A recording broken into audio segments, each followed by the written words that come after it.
He appeared when the moon was high, when the town was sleeping, when the streets were empty and silent. No one knew where he came from or why he was there. But his grin, that terrible grin, seemed to promise secrets that were better left buried. They called him the Northampton Clown.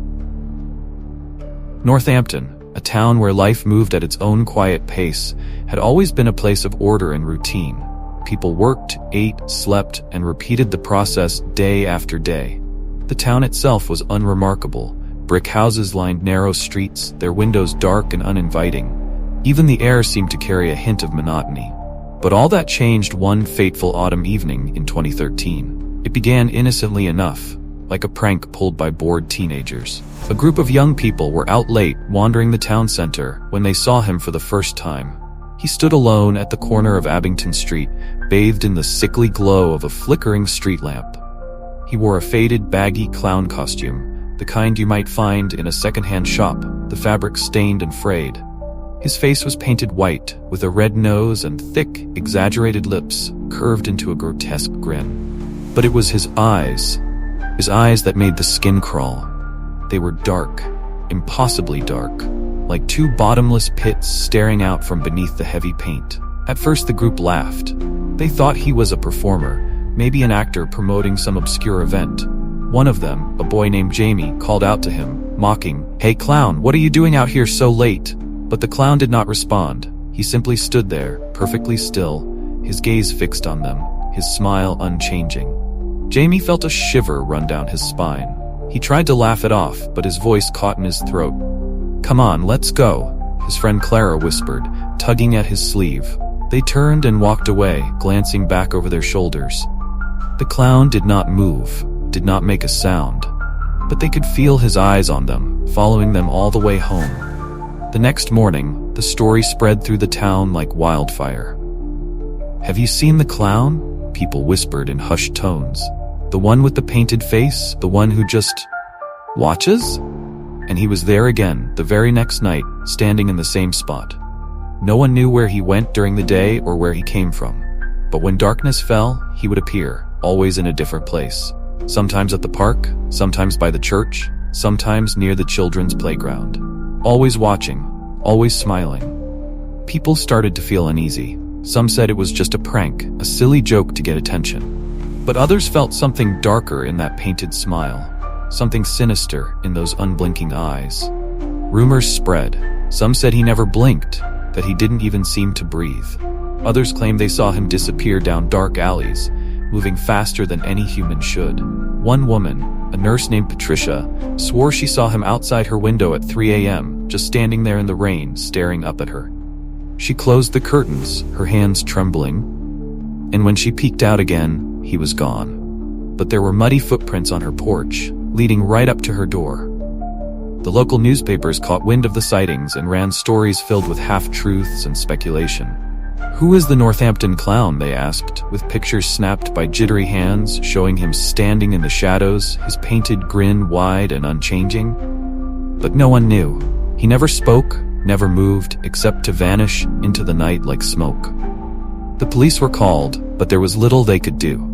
No crime had been committed after all. Just a man. Or something that looked like a man, standing there in the dark.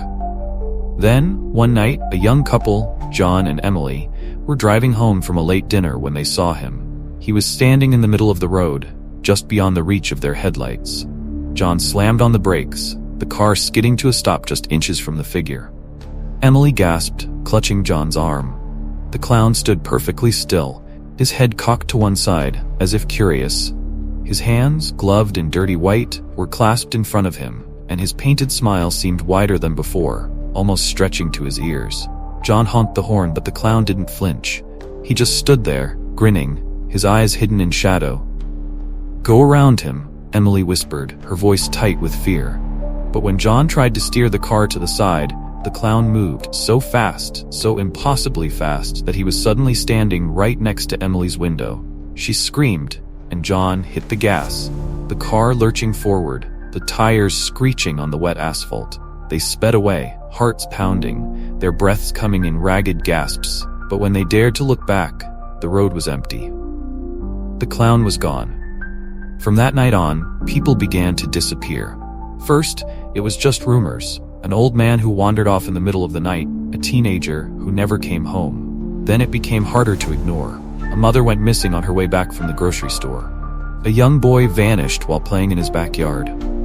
The town was gripped with fear, and everywhere, people whispered about the clown, that grinning figure who seemed to know too much, who seemed to be everywhere and nowhere all at once.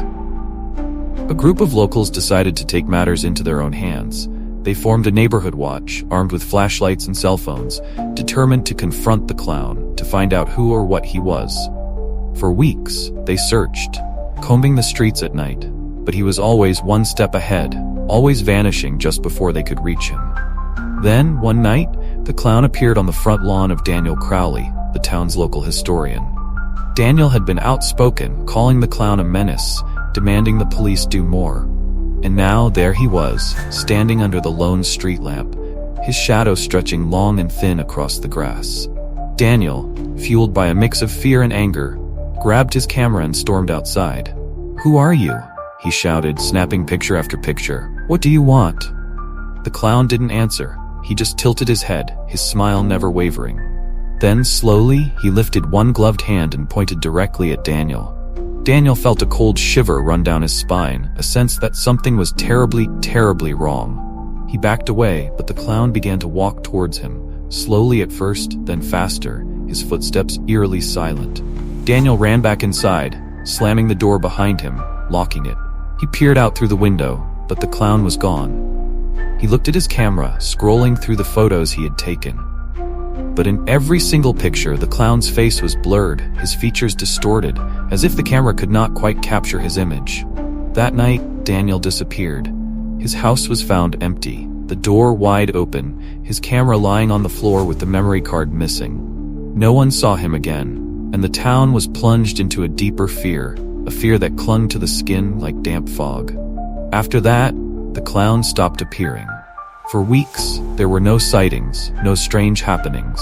It was as if he had simply vanished, leaving behind nothing but a lingering sense of dread, an unshakable feeling that he was still out there, somewhere in the darkness, watching. But the town could not forget. They could not forget the way his grin had seemed too wide, too fixed, or the way his eyes had seemed so impossibly dark. And they could not forget the disappearances, the way people had simply vanished without a trace. Some say the clown was a prankster, a disturbed individual seeking attention. Others believe he was something else, something not quite human, something that fed on fear, that thrived on the shadows between the streetlights, on the whispers in the night. But no one knows for sure. Not anymore. And now, years later, people still talk about him, still glance over their shoulders when walking alone at night. They say that if you're out late, if you're alone, you might just see him standing there, just out of reach of the light, smiling that terrible smile, waiting for his next victim. So if you find yourself in Northampton, and you see a flicker of movement in the corner of your eye, or you hear a soft rustle behind you, remember this: do not stop back. And whatever you do, never, ever smile back. For some smiles hide secrets, some secrets hide shadows, and some shadows are better left unseen.